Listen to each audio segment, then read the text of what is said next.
L'une des situations les plus frustrantes, c'est lorsqu'une personne avec qui tu parles ne répond pas à un de tes messages. Lorsqu'elle arrête de répondre à tes messages et que tu vois le message qui a été laissé en vue, mais que la réponse ne vient pas et tu ne sais absolument pas quoi faire. C'est la question que je pense on me pose le plus par semaine, tu vois. Et très souvent, quand tu es dans cette situation, tu peux penser ne pas savoir quoi faire, alors que la solution, tu la connais et tu la connais pourquoi? Tout simplement parce que toi-même, tu l'as déjà mis en pratique plusieurs fois dans ta vie. Salut à toi, j'espère que tu vas bien, j'espère que tu te portes bien. Nous, on est là, hein, petit pull rose aujourd'hui, hein, petit pull rose, voilà. Donc, il est 11h25, comme d'habitude, n'hésite pas à me donner l'heure à laquelle tu regardes cette vidéo dans les commentaires. Et aujourd'hui, on va répondre à cette question. Qu'est-ce qu'il faut faire si elle ne répond plus à mes messages? Qu'est-ce qu'il faut faire si un homme ne répond plus à mes messages? Qu'est-ce qu'il faut faire si une femme ne répond plus à mes messages? C'est la situation qui arrive extrêmement fréquemment et je pense qu'il y a réellement deux choses à retenir de cette situation-là. Tu vois, donc avant de commencer, comme d'habitude, je t'invite à t'abonner si ce n'est pas fait et nous, on démarre tout de suite. Alors, je sais que c'est quelque chose qui est très frustrant, mais il ne faut pas paniquer et quand ça arrive, il faut prendre le temps d'essayer d'analyser la situation. Il y a plusieurs cas différents. Par exemple, tu peux avoir une personne qui ne répond pas à un de tes messages parce qu'elle ne l'a pas vu. Ok?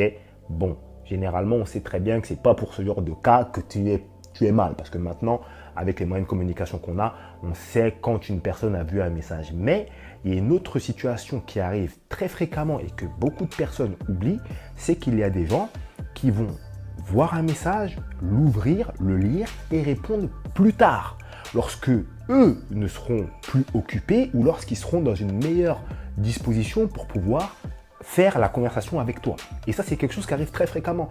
Et malheureusement, si en fait tu envoies un message à une personne et que cette personne-là a lu ton message, tu vois que le message a été vu et que tu réponds par direct, par-dessus, tu rebalances, tu relances, alors que cette personne-là avait juste l'intention de répondre quelques heures après, ça va causer un problème en fait. Ça va causer un problème parce que la personne risque de ne pas apprécier. Elle va se dire, oula, attends, qu'est-ce qui se passe là? Moi, je voulais juste répondre plus tard. Il vient, il me bombarde de messages. Comment ça se fait? Donc, c'est pour ça qu'il faut vraiment analyser la situation et ne pas se dire tout de suite, oui, cette personne-là est en train de se foutre de moi, cette personne-là n'est pas intéressée, etc., etc. Patienter pendant un certain moment.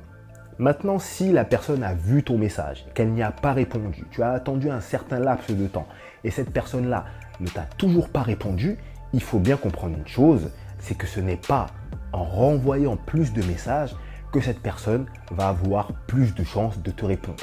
Et ça, tu l'as déjà fait dans ta vie. Pourquoi est-ce que je t'ai dit ça au début de cette vidéo? Parce que qu'est-ce qui se passe lorsque tu as un opérateur téléphonique qui t'appelle? Tu vois, quand il y a Free là, ou SFR ou je sais pas quoi qui t'appelle pour te proposer des promotions, rejoindre l'opérateur, on va t'offrir tant d'euros sur ton engagement, etc., etc. Généralement, qu'est-ce que tu fais? Tu raccroches. Donc, soit tu dis non, je ne suis pas intéressé, ou soit tu ne décroches même pas à l'appel. Est-ce que si cet opérateur rappelle, tu auras plus envie de répondre? Tu sais très bien que non. Parce que quand ces personnes-là rappellent, généralement, on ne répond pas.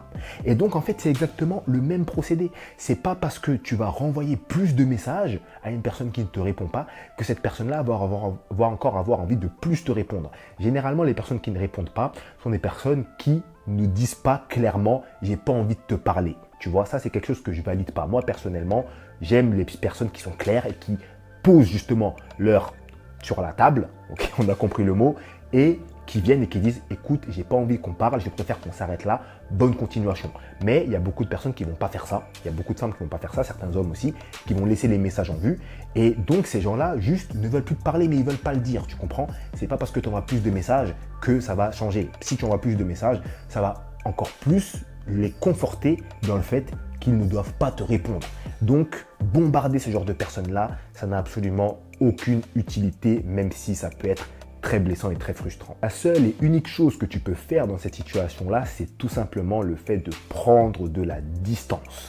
Tu prends de la distance, tu prends du recul et moi j'ai l'habitude de dire on relance une personne une fois. Ça veut dire que si tu as envoyé un message et qu'au bout de plusieurs heures ou peut-être plusieurs jours, mais tu vois que tu n'as pas de retour de la personne, tu la relances une fois. Allez, dans certains cas, 2 fois max, dans certains cas bien spécifiques, tu vois. Le cas d'une personne où vous étiez déjà bien en train de discuter, il y avait déjà un vrai feeling, du jour au lendemain, il n'y a plus de réponse, allez, 2 relances, bon, ça peut se comprendre. Au-delà de ça, ça ne sert absolument à rien. La seule chose que tu peux faire, c'est prendre de la distance et c'est là tout l'intérêt d'avoir une vie comme j'arrête pas de vous baratiner avec ça, de vous saouler avec ça. Parce que quand justement tu es toujours là et que tu fais rien, tu es toujours sur ton téléphone, tu es toujours chez toi, tu fais pas grand chose et que la seule activité que tu as, la seule chose qui te fait du bien, c'est de parler avec cette personne-là. Forcément, si on t'enlève cette chose-là, qu'est-ce qui va se passer? Tu vas être mal. Il est là tout l'intérêt d'avoir des activités, d'avoir des passions, d'avoir des projets, des choses qui peuvent t'occuper l'esprit pour justement que tu puisses prendre de la distance plus facilement de cette personne-là. Et si, par la suite, cette personne se met à revenir vers toi 2 semaines après, 3 semaines après, 1 mois ou quoi, à ce moment-là, ce sera à toi de décider ce que tu fais. Ce n'est pas à moi de te dire, ouais, ben là, comme cette personne ne t'a pas répondu, tu dois faire ceci, cela. Non. Ce sera à toi de décider, est-ce que tu décides de reprendre la conversation avec cette personne-là ou est-ce que tu décides de t'arrêter là et tu te dis, ben écoute, puisqu'elle me l'a déjà fait une fois, elle peut me le faire une autre fois, cette personne. Tu comprends? Mais vraiment, la prise de distance est la seule option. Je sais que ce n'est pas quelque chose que tu as forcément envie d'entendre. Je le sais. Mais dans la vie, généralement, les choses qu'on n'a pas envie d'entendre sont les choses qui nous font évoluer, qui nous font avancer. Et justement, moi, au niveau des relations, ben, je suis là pour ça, pour t'aider à avancer, pour t'aider à vivre mieux tes relations. Tu ne peux pas vivre une relation avec une personne qui ne veut pas communiquer avec toi. Ce n'est pas possible. Et tu ne peux pas forcer les gens à communiquer avec toi. Tu ne peux absolument rien faire de plus. Maintenant, si tu veux faire un maximum de choses pour que cette situation ne t'arrive pas, ce que je t'invite à faire, vraiment, c'est à sélectionner avec soin les personnes avec qui tu parles. Sélectionner avec soin les personnes que tu considères comme des prétendants ou des prétendantes. Sélectionner avec soin tes crushs.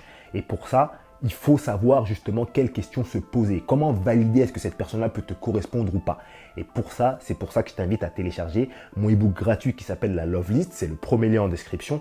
La Love List, qu'est-ce que c'est? C'est une liste de questions et si tu réponds correctement à ces questions-là et que les réponses te correspondent, c'est bon, tu parles avec la bonne personne et forcément, il y aura moins de chances que ce soit une personne qui soit amenée par la suite à arrêter de t'envoyer des messages du jour au lendemain, même si tout peut arriver sur Terre, on le sait très bien. Donc ça se passe dans le premier lien en description, c'est totalement gratuit. N'hésite pas à me donner ton avis dans les commentaires, ça m'intéresse et je t'invite à terminer en continuant en regardant cette vidéo. Moi, je te laisse là, je te dis à la prochaine, salut à toi.